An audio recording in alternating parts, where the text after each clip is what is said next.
Maayong udto guys.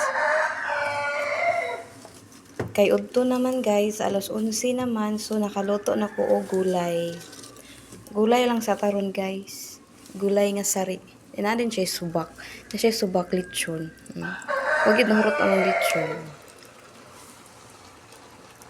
Katong ning lechon nga sobra ganina katong giprito namo. So napa may sobra gamay. So akong gisubak sa gulay. Sari ra ni nga gulay guys.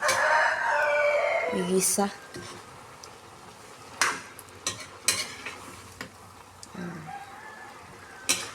Di ni basta-basta nga gulay guys kay naay lechon. Naay subak nga lechon. So luto na guys. Bye. Maura to guys. Thank you for watching. God bless. Please like, share, and follow to my page guys. God bless. Thank you. Bye.